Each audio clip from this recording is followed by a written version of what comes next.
दोस्तों 16 से 25 साल की एज सबसे गोल्डन एज होती है। इस एज में हम सफल भी हो सकते हैं और इस एज में हम अपने आने वाले कल को बिगाड़ भी सकते हैं। ज्यादातर इस एज में लड़के गलत संगत में पड़कर लड़कीबाजी करने लगते हैं और अपने फ्यूचर को ब्राइट नहीं कर पाते।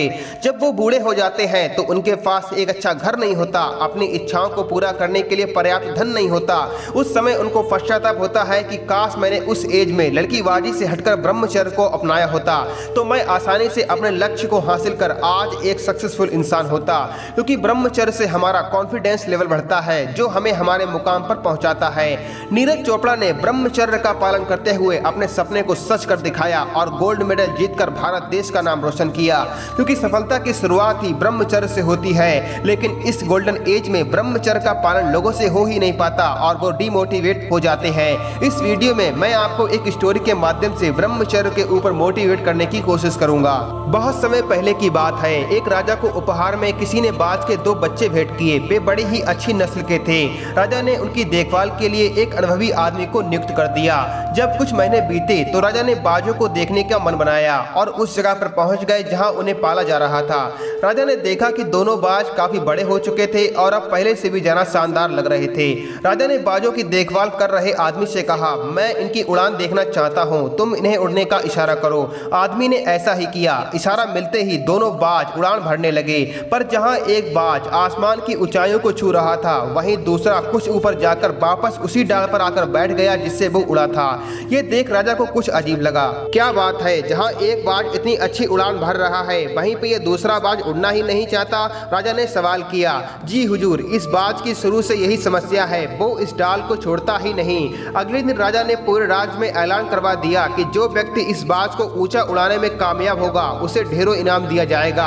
फिर क्या था, एक से एक विद्वान आए और बाज को उड़ाने का प्रयास करने लगे, पर हफ्तों बीत जाने के बाद भी बाज का वही हाल था। वो थोड़ा सा उड़ता और वापस उसी डाल पर आकर बैठ जाता।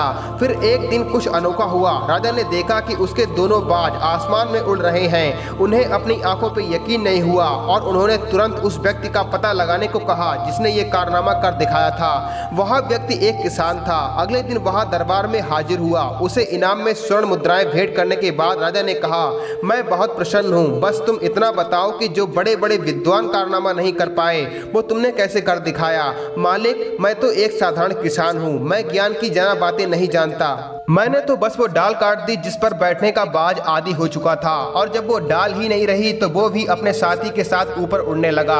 दोस्तों, हम सभी ऊंचा उड़ने के लिए ही बने हैं, लेकिन कई बार हम जो कर रहे होते हैं उसके इतने आदी हो जाते हैं कि अपनी ऊंची उड़ान भरने की, कुछ बड़ा करने की काबिलियत को भूल जाते हैं। इसीलिए आप भी उस काम वासना की डाल को काट डालो जो तुम्हारे जीवन के लक्ष्य में बाधक है। अगर जीवन में कुछ बड़ा करना चाहते हो, ऊंची उड़ान भरना चाहते हो तो आपको भी अपनी इस आदत को बदलना होगा।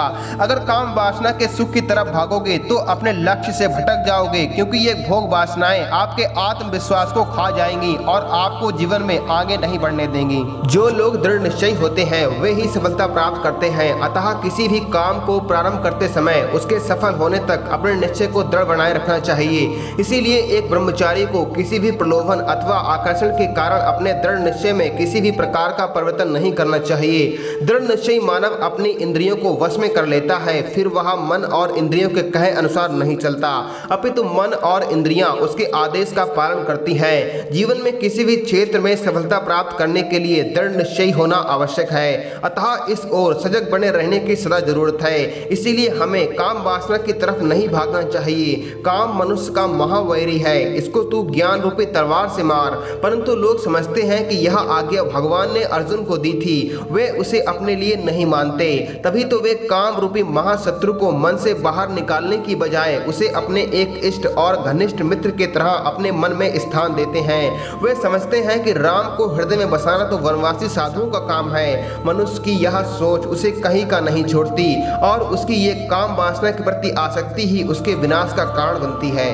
जैसे नाव में एक छेद पूरी नाव को डुबा देता है, वैसे ही जीवन की एक गलती वीरनाश पूरे जीवन का सत्यानाश कर देती है। जो चीज जितनी महत्वपूर्ण होती है उसकी रक्षा करना उतना ही कठिन होता है।